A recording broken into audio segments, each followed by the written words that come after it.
Yo, what is going on, guys? Welcome back to my channel. Today we are back reading some Reddit stories. In the background, we're gonna have Draftout, the new Minecraft game mode that just came out. I've been obsessed with. I can't stop thinking about it.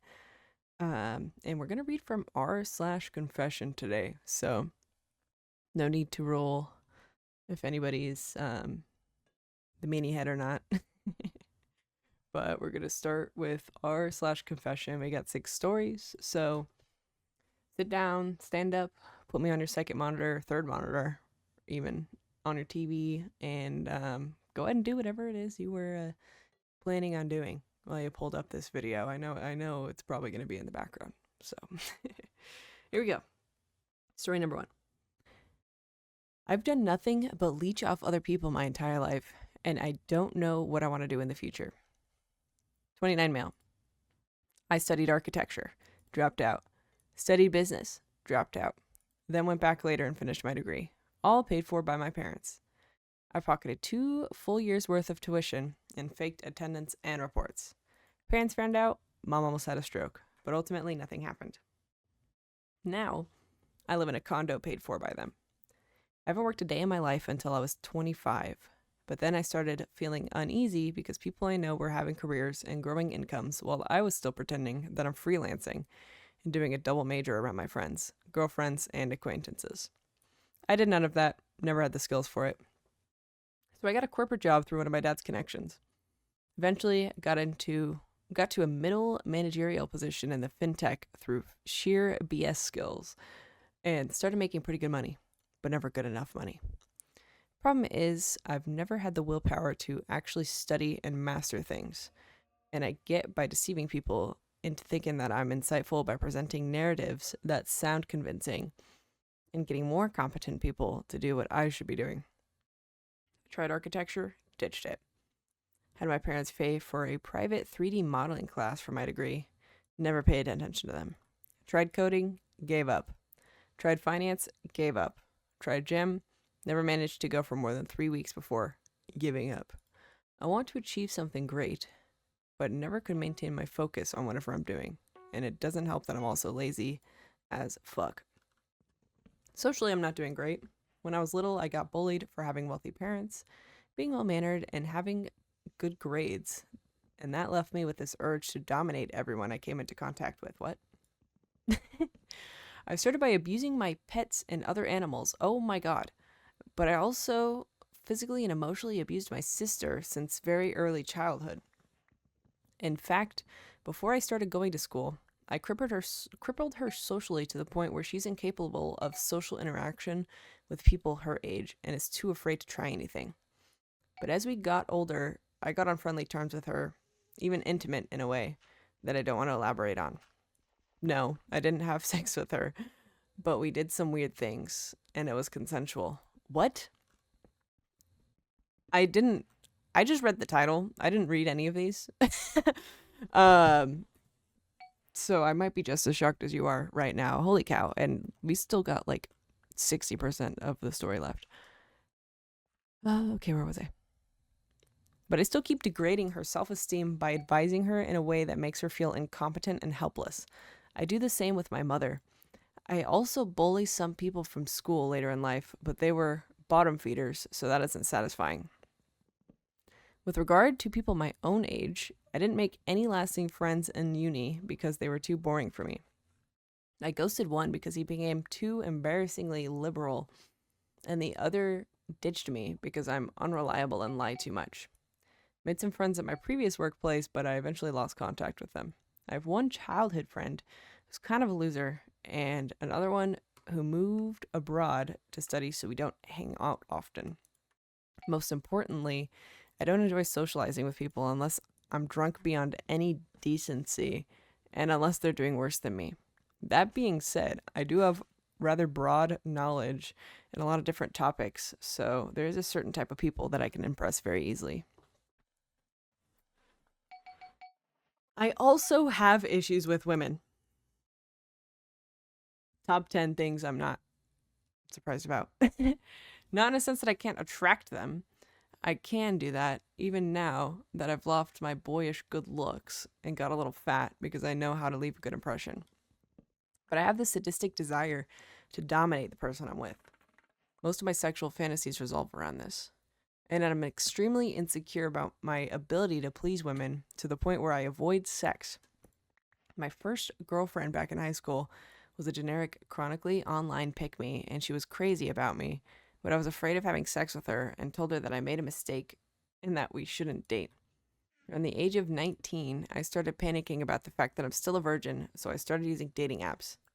I started dating 3 women around the same time without any of them knowing because I didn't have social media. One I ghosted almost immediately. Another one I dated for 3 years, and another one was semi-long distance. She was in another city about 2.5 hours driving away. We were on and off for around 5 years. Holy cow. I never loved any of these women. I felt above their league and felt ashamed for dating them as they were all weird and all of their features made me happy and more comfortable to be with them. They were all low self-esteem and low maintenance, but in all of these relationships, I was way too submissive due to my poor sexual performance. I couldn't assert myself because I was afraid that they'd tell me they were probably thinking anyway, what they were probably thinking anyway.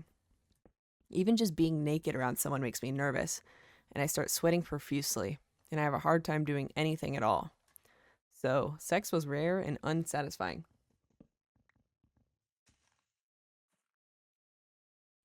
I also have weird fetishes that I could never disclose to the women I dated. I tried hookups too, never managed to nut. Now I've been single for about 4 years, except for one very brief fling and a blowy when I was drunk on a night out. Relationships stress me out so much, and I don't think I'll ever be able to live with someone and have a family. Overall, I have no idea where my life is going right now, but it's pretty unfulfilling. Holy cow. I have a lot of thoughts. I'm going to start with comments just to see if they explain themselves a little nicer than me. This guy seems awful. Absolutely horrible. And dare I say, no, I'm not going to say it. Read the top comment. It's highlighted in red. So I think this means something. You keep calling yourself lazy because it's a more flattering diagnosis than what you're actually describing. Real. Lazy people don't spend 25 years constructing an entire personality around avoiding accountability. You didn't fail architecture, you quit. You didn't fail coding, you quit. You didn't fail finance, you quit. You didn't fail relationships, you sabotage them. You didn't accidentally become a manipulative liar. You found that deception protected your ego better than effort did. The funniest part is that you clearly think you're smarter than everyone around you. Your sister, your exes, your coworkers, your friends. Yet, despite all that supposed superiority, your biggest accomplishment is successfully convincing other people to carry you. You spent your entire life looking down on people from the ladder that you didn't build. You talk about wanting greatness, but greatness requires being bad at something long enough to become good at it. Every time reality threatens your self-image, you run. You're not trapped by a lack of talent. You're trapped by an addiction of feeling superior. The tragedy isn't that you've wasted your 20s. The tragedy is that you're almost 30 and you think your biggest problem is motivation when your biggest problem is character. Good news is you're self-aware enough to know exactly what you're doing. The bad news, self-awareness doesn't count as growth. At some point, you're going to have to decide whether you want to be impressive or whether you actually want to become someone worth respecting. Those are not the same thing. I don't even think this person's impressive. Somebody commented psychopath 1,000%. I think that's pretty fair. This story went everywhere. Like this is just like an awful human being, and I have a really hard time saying that just because I really like people. But I don't know. Anybody? The first shock. I haven't worked a day in my life until I was 25. I'm 25. So I'm just sitting here thinking about not working my entire life up until now. I've been in the workforce 8 years. There's people out here who have their whole college paid for, don't get a job until they're 25. And this person, I feel like, only got a job because he like, he was bored, felt bad. Awful to everybody around him. Holy cow. Was this an anonymous one? At least it wasn't anonymous. 29 male. Holy cow.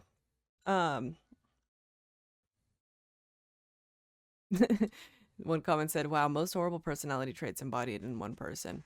Yeah, this is crazy. I don't even think like the self-awareness is a good thing in this circumstance. I almost think it's worse that he's self-aware, and I think that's what makes them a psychopath. Someone said, you should seek out a psychologist for testing, but it seems pretty likely you'll be identified as antisocial.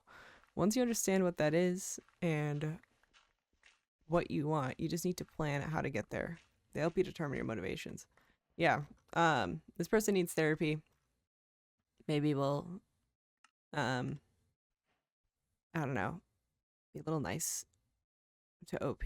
I hope they get therapy, but you can't be that self-aware and not get therapy. You know, there's like a point, you know, as a 29-year-old, you can't be this insufferable your entire life. Wow, I didn't think it was gonna start like that. This is a good little Reddit. This is a good little I like that. What do you even call these? R slash? What is that even called? What is an R slash? Reddit. I'm gonna add Reddit. Oh, subreddit. The R slash confession subreddit. I'm a fan. All right, let's move on to story number 2 without further ado. Story 2. Side note, I've been practicing my cursive. I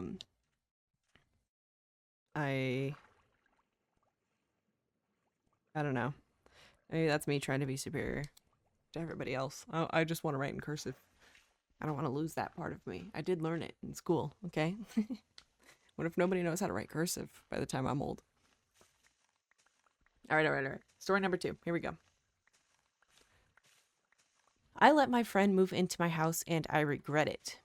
I, 23 female, rent a house with my fiance, 24 male. My friend, 26 female, was trying to leave an abusive situation. After discussing this with my fiance, we agreed we would let her stay with us rent-free until she gets back on her feet. Mistake number 1. I wanted to do the right thing. She has no family here, moved out of state to be with her ex. Red flag number 1. She is hardworking and a great young lady. I miss my space. I miss being alone. Now I feel forced to be a friend 24/7. It's been a month now. Holy cow. It's only been a month and you're feeling like this. Considering it started saying until she gets back on her feet, this is not going to end well. I was cuddling with my fiance on the couch yesterday. I've been struggling with depression. These sentences are insane. This person is not a fan of commas. Crying all day. Angry at everything. Not related to this. I finally calmed down. I just wanted to spend time with my fiance. My friend gets home, comes in there, and says, I want my friend right now. Not demanding, just upset. I pretended not to hear. Mistake number 2. I wanted to say, I want alone time with my partner right now. I told her this morning that I was bawling my eyes out right before she walked in. I hope she understands I'm human too, and have needs that deserve to be met. My friend is so beautiful and smart and amazing. I love her to pieces. She's been going through a rough patch, of course. She wants constant validation. Constant. I used to be the same way, pre-meds and therapy, so I understand to an extent. But I am so tired. I can't be a friend 24/7. That's the entire like original post. There is an update after this. One thing I will say, I'll get on my soapbox here for a moment. You can't take care of other people if you can't take care of yourself. I don't know. It's like one of my favorite analogies out there to use is like the airplane one. If you haven't been on an airplane, they tell you to there's an oxygen mask that would fall down. I don't know if something happened in the plane. I don't really know the why behind it, but you can't put the mask on somebody else if you don't put it on yourself because you're gonna die, basically. So That's kind of what I'm thinking of here. Of course, I've had my fair share of mistakes up to this point, which I think is why I'm so callous in this situation. But that's my initial thoughts. OP seems like a very sweet person though, and it sounds like they are genuinely trying to help their friend. Despite having already been through therapy, probably just needs some help with communication and setting boundaries. Let's read the update. Update. I had a really bad day yesterday, along with a lot on my plate. I appreciate everyone for taking their time to respond. See, this person is so nice. Tonight, I had a talk with her. It went really well. We discussed her financial status and helped with the budget. This was the most impactful thing we can do for her at this point. We sat and deciphered where her focus should be and set goals. I also made it clear that while I love being able to help her, it cannot be forever, which she already had stated previously. I told her I want this time period to be for her and to do some serious self-work so she can be set up for a better future. I cannot say everything will be perfect from here, but I am confident we will continue to work things out. As for my fiancé, he is a blessing. I promise I am not some emotional demon creature coming to torture him with a bunch of baggage. I had a bad day. When he has one, I am there as well. I did speak with him, checking in on his mental state with her being in the house. He said he was a bit weird at first, but it is going well. We have date nights and nights in together. Tonight was movie night. Blushing emoji. I told him that with someone else in the house, I still want to be able to prioritize a relationship. He completely agreed. Thank you again. Feel free to comment, but I will likely be less responsive at this point.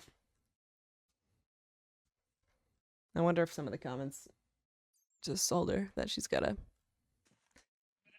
set the boundaries and check in on the boy. Let's see. Top comment said, it might be worth gently setting boundaries about your personal time and allocating date nights for your relationship. No one can be a friend 24/7. We all have our own stuff. Wow. I'm glad that person told OP.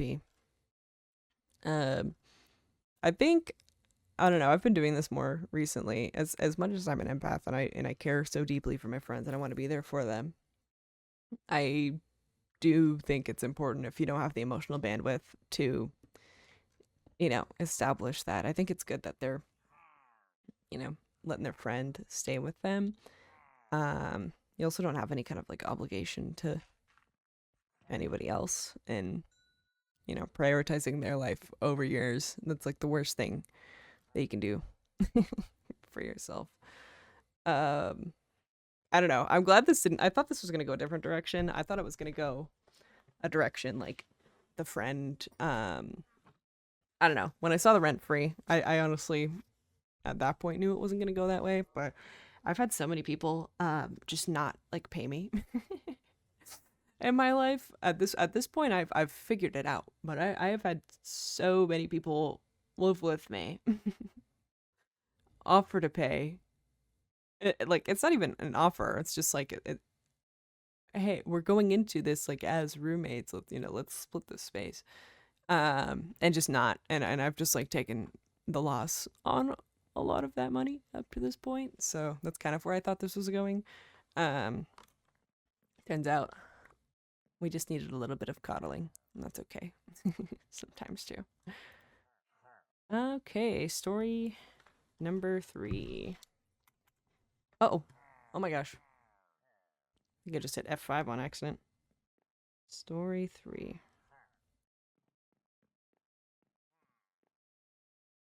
I lied about speaking Spanish for 8 months at work, and now there's a meeting with HR tomorrow. Oh, this is awesome. So I work front desk at this airport hotel, and during the interview, my manager asked if anyone spoke Spanish because apparently half the guests coming through there only speak Spanish, and they were desperate for bilingual people. I took like 2 years in high school, like 10 years ago, and for some reason, instead of saying not really, my dumbass went, oh yeah, a little, because I thought it meant like directions or basic customer service crap. Huge mistake. Gigantic. Immediately, I became the Spanish guy. First week, I was basically just smiling and saying stuff like, tarjeta, please, and desayuno at 6, and baño over there. Honestly, most people figured it out themselves anyway. That's funny. It's funny because I know what it means. So there must be like a more complicated Spanish that's needed in this role. Plus, people hear a white dude say 3 Spanish words confidently, and they act like you're an UN ambassador or something. Then coworkers start hyping me up like, OMG, you're a lifesaver. We finally have someone bilingual. And I got too awkward to admit I was basically running on Dora the Explorer vocabulary and vibes. This is so funny. So I just kept nodding along. Every shift, somebody would drag me over, like, hey, can you help translate? And I'd stand there sweating through my Marriott polo, saying some broken sentences while praying the guests understood enough English to meet me halfway. Sometimes they did. Sometimes they looked confused but polite. One guy asked if I was from Portugal, which honestly should have been my sign to stop. But instead I doubled down for 8 months. 8 months. Everybody fully believes I speak fluent Spanish now. My manager literally introduced me to new hires as our bilingual staff last month, and I just stood there like a hostage. Last week, when this family comes in, after their flight got canceled and the whole lobby was already chaos because the shuttle driver called out and somebody clogged the toilet in room 214. This is so specific. I love this person's storytelling. With that, okay, I'm sorry. Let me reread that sentence. Then last week, this family comes in after their flight got canceled, and the whole lobby was already chaos because the shuttle driver called out and somebody clogged a toilet in room 214 with what looked like an entire rotisserie chicken from Popeyes, I swear to God. Little kids screaming, grandma pissed off, everybody exhausted from airport delays. My manager sees them arguing and immediately goes, thank God he's here. Uh-oh. That's me when I get to work, but not because I'm faking Spanish. Points at me like I just arrived to negotiate a hostage release. I walk over and instantly realize I'm cooked because they're talking like fast. Like real actual Spanish, not textbook hola me llamo bullshit. I caught maybe every 4th word. Hotel, niño, aeropuerto, no sé. Maybe, honestly, I don't even remember. I panicked so hard my brain started pulling random Italian from Duolingo because apparently under stress I become European soup. Said something like un momento, por favore. La habitación está maybe pronta. And the grandma looked at me like I had just spit on the Pope. The dad got angry immediately and started saying stuff faster and louder, and I just kept nodding and throwing out random words hoping one would land. At one point, I accidentally said, this is an Italian word, I don't know how to say it. Arrivederci? Arrivederci. Why would I say that? It's some sort of Italian. I'm assuming that's a callback from the Duolingo thing from earlier. Eventually, this other guest stepped in and started translating normally. And I swear the entire family looked relieved, like somebody finally unplugged the malfunctioning robot. Turns out they thought I was mocking them on purpose because my Spanish sounded insane, and honestly, fair enough. Apparently they filed a complaint saying I was making fun of them. Now HR wants me and my manager in early tomorrow to clarify concerns regarding guest communication, which sounds corporate for you're about to get your ass blasted. The funniest part is my coworkers keep telling me not to worry because I'm literally the best Spanish speaker we have. Brother, I don't even know what tense estoy is. Present, by the way. I've spent 8 months surviving off confidence and the word gracias. I feel actually sick. Like I could have ended this at any point by just admitting, hey, by the way, I barely speak Spanish, but every week that has passed has made it weirder and I'm probably going to lose my job because I was too socially awkward to say, my bad, I exaggerated. To be honest, part of me is considering just learning Spanish overnight before the meeting, like some Rocky montage shit. But I opened Duolingo earlier and got humbled by a cartoon owl asking me where the library is.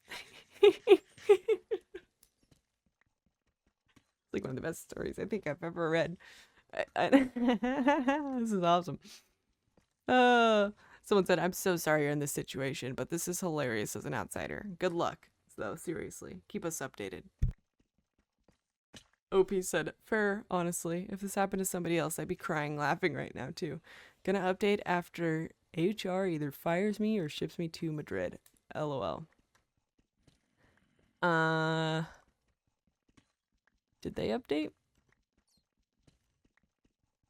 I don't know if they did. Let me go to their account. Posts. No updates. Oh, I want to know. I like clicked on them and it's not showing me his posts. But this one like hasn't been updated, I guess. Like there's no comments or anything.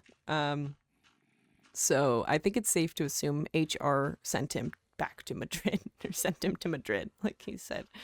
This guy is no longer with us. Oh man, that is so good to read from an outsider. That comment absolutely captured that feeling beautifully. I mean, he went 8 months without anybody noticing, so it couldn't have been that bad, you know? Like they probably did just need somebody with like elementary school level Spanish to be able to operate in this hotel, and that sounded like an already elevated situation that led to this HR call. So, if anything, maybe just be honest, like when it comes to HR, that like you're not, and like, you know, just because you can speak Spanish doesn't mean you're good at it. You know, like we didn't quantify how well we are at the language. You feel me? So, I don't know. Best of luck. I don't know. Maybe I'll favorite this one and come back to it. This was only posted 10 days ago, so far there's no update. I'll check on it periodically and see if this guy updates the post after coming back from Madrid. All right. Story number 3. No, wait. 4? Story 4. Story 4. Can you write numbers in cursive? Is that a thing? I don't know. My whole family doesn't know I lost track of which triplet was which. Wow. That's a great start. I know I was lazy. I helped take care of babies when I was young, and I never thought taking care of triplets is extremely hard and time-consuming. I know you can't say me, but I just raised a single eyebrow. A family member sometimes asks, who is Bubbles or Buttercup or Blossom? Obviously not their real names. I was gonna say that's awesome. And my wife says their clothes are color-coded, but in reality, I already got the babies mixed up. No one, including my wife, has the attention to detail to know which is which, besides the clothes. I don't have the same time. Was working 2 jobs, and patience, burned out, with the extra steps my wife does, so whenever it's my turn to take care of the babies, I do what's convenient, and oftentimes I get them swapped. When they got a bit older, they basically chose their own names. Only one kid responds to one name. And now that they have grown a lot, it's easy to know which is which, but no one really knows who the original Blossom Bubbles Buttercup is. Oh, I'm glad he got it off his chest. There's an edit here. Edit. I did this when they were babies. My kids are preschoolers now, can be easily identified, and have their own identities. I love suggestions, and I would have done it if I knew them, but it's pointless now. Oh, here's the update from OP. So an update on this. I did not expect it to get shared so many times that my wife will see a repost on Instagram. Oops. Oh, so much for r/confession, right? She showed this to me and admitted she mixed our babies too. Apparently, she stopped tracking as well and thought of getting it accurate again. Thought of getting it accurate again if no one gets sick and needs medical attention. But that day never happened. The kids have their own passports now and their own names, and I live where no one cares about birth records, only passports and driver's license. Quite a relief. In the end, to us, it really was just names. That's good. I didn't even think about like medical ramifications of mixing up the babies, but I guess that would be a thing. I like how OP compared taking care of babies when they were young to taking care of triplets as an adult with 2 jobs. I think that's hilarious. There's so many things I could do when I was younger that I absolutely could not do right now. um Honestly, I don't like I understand as a parent, like you're probably you know, to some degree feeling a little bit guilty, you know? But also, like, I don't know, it doesn't seem like that big of a deal. I'm glad r slash confession is a thing. So this person can get this off their chest. But I also don't know what I don't know. So if like medically something were to happen, I'm sure they could still just run. Like maybe it just costs you more. Like you got to run additional tests to figure out who's who. But like, would the hospital even know who's who? You know, like I'm a, what matters? Who decided that that mattered? You know, I don't know. Maybe I'm wrong. Let me know if I'm wrong. Um. Okay, we got two stories left. The second to last one's pretty short. And then the last one is tagged to NSFW. So we'll see how good I do reading that. Story number 5. The title got me. I don't know. Maybe I got clickbaited. Um, because the title is I am a left lane camper. I was ignorant to it, and I apologize. I left lane campers, man, they get to me. They really get to me. When I was a teenager, I let one of my friends drive my car, and for some reason I was very paranoid. There is a reason. But I was very paranoid sitting in the back of my car watching my friend drive, and I know in general like it's a bad thing to camp in the left lane, but there's also interstates and highways that require that you're not camping in the left lane or you're going to get pulled over. Um, so I couldn't drive. I was letting my friend drive, and this person was just camping in the left lane. I don't know. I'm sure everybody has like tons of left lane camper stories. If anything, where I live, everybody sucks at driving. It's awful. It's horrifying, actually. Um, the left lane campers. I don't know. Has anybody seen how traffic is made? It's these guys. It's these people. Left lane campers. 99% of the time. And those people who randomly brake. What are you doing braking in the road? What are you doing? It's a green light, nobody in front of you, and you're hitting the brakes. That I don't understand. And I'm off track now. So let's jump in to number 5. For context, I didn't start driving at all until my 20s due to severe anxiety issues. Pause one more time. I'm sorry. I feel like this is common. I don't know. And at my job, I've met a lot of people who just don't drive. I don't know. I thought it was less common than it really is. So, I don't know if you're listening to this and you don't drive and you feel bad about it, don't. It's very common. Anyway, my parents never really taught me, and frankly are bad drivers themselves. And I only started getting comfortable driving on the highway last year and a half. I am 31. Don't worry, I am medicated and in therapy and have made a lot of progress on my phobias and anxiety overall. I would assume so. I don't think you would even be able to, hit the gas if had you not. In general, I consider myself an extremely responsible driver, and I've never been pulled over or in an accident, knock on wood. I recently started seeing the term left lane camper online. At first, I thought it was about people going slow in the left lane, which does bother me. But then I had a bad feeling and gave it a Google. I genuinely did not know the left lane is meant for passing. I stay in it all the time. I am the problem. I'm so sorry to my fellow drivers. Please forgive me. I will do better in the future. This is adorable. Oh, man. This person was so anxious to start driving, and then I like this feels like it belongs in the AITA Reddit, not this one. I'm glad they could get this off their chest. Edit. A lot of people have asked about location. I live in the Bay Area, California, where traffic is always busy. Apparently, it's not outright illegal here, but discourteous and highly discouraged, which is enough for me to never do it again. Shouts out to you. Someone said apology accepted. Now move over and let the rest of us live. Real. I think like highways for sure. Unless I don't know. I guess.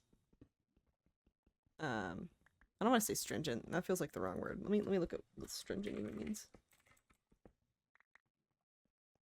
No, I am less stringent about like left lane campers on just the regular road, you know, but definitely on a freeway. Um, this is how traffic happens. So shouts out to you. I accept your apology, even though I've never driven near you in my life. And yeah, get out of the way, so everybody else can keep going. I don't know. I have a problem with people's lack of self awareness, like in person too. I feel like recently it's gotten really bad. You just don't. I Not only spatial awareness, just awareness in general. I don't know, guys. I don't want to seem like the antisocial guy in the first post, so I'm gonna hold my tongue. I stream on Twitch, by the way, so if you want to hear me go on these tangents, I definitely am not as mindful about stopping myself there. So okay, let's jump into the last story. Thank you for being here if you're still here. If this is your first video of mine, I posted one of these last week. I was reading the r/AITA subreddit, and I was playing MCSR ranked. I plan on posting these weekly, so hit that hit that subscribe button, turn on your notifications, and drop a comment down below. I am open to any kind of feedback though. I want these to grow like with my viewers. I don't want it just to be something that like I just do. Well, I mean, it's obviously just gonna be me, but like I want them to be enjoyable too. So, let me know if you have any thoughts, questions, comments, concerns in the forum below. And without further ado, as I wrap up this draft out game on screen, let's jump into story number 6. It's the NSFW one. I don't think it's that bad. I don't know. We'll see if this even makes it in the video, or if I just like have to cut it or whatever. Because I literally just read the first or the title again. So let's do it. Story number 6. The worst timing that a teenager in high school could ever have. Got caught. One day after school, I was in high school at the time, I found myself in what I believed was the teenage paradise, a totally empty house. My mom had taken my brothers and sister out for a massive shopping trip, followed by baseball practice. Or so I thought. With the coast seemingly clear, boredom set in, quickly morphing into the decision to take advantage of the sudden solitude. LOL, I got horny, went to my room, shut the door, and got down to business. There I was, lying in bed, shorts pulled down to my ankles, and taking care of myself with absolute dedication. Without so much as a courtesy knock, boom, my sister came bursting through the door. Now, there was absolutely no possible way to cover up here. I was caught red-handed, quite literally, ew, holding my fully erect member and stroking it for all it was worth. Oh my god. So descriptive. Time completely lost all meaning. My sister froze in the doorway for what felt like an eternity, though in reality, it was probably about 5 to 10 agonizing seconds. Just long enough for the sheer horror of the situation to probably sink in. Finally, her brain rebooted. Instead of screaming or running away in terror, she just looked at me and said, with a level of calm that honestly deserved an award, said, "Oh, sorry, I can see you have your hands full." When you get a minute, I have a question about school. Hands full. Pun intended. Truly an obvious understatement. Blushing harder than I ever thought humanly possible, and still awkwardly gripping my full shaft because stopping mid-stroke felt like acknowledging the fact that I was doing... I'm sorry. Let me try again. Blushing harder than I ever thought humanly possible, and still awkwardly gripping my full shaft because stopping mid-stroke felt like acknowledging the fact of what I was doing, and realized hiding it was out of the question. I just looked at her and said, "Sure, I will knock on your door when I'm finished."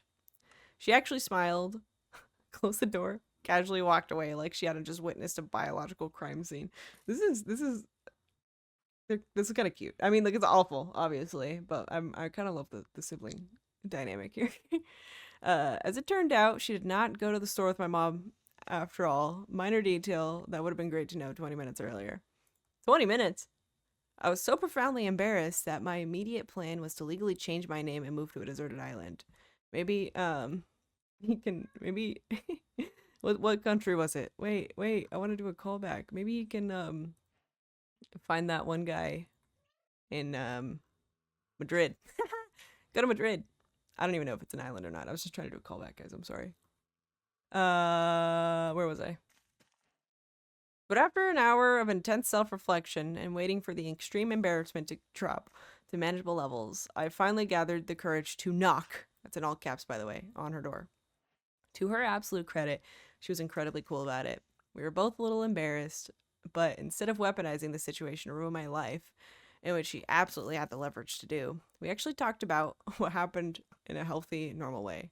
She could have shamed me until the end of time, but she leveled the playing field by casually admitting that she also masturbates. And it wasn't that big of a deal. Looking back, I could have not asked for a better sibling response to the most awkward moment of my youth. I love my sister and will miss her dearly. Oh, oh, dang. Top comment. You say you miss her dearly. Where did she go? Or where did you go?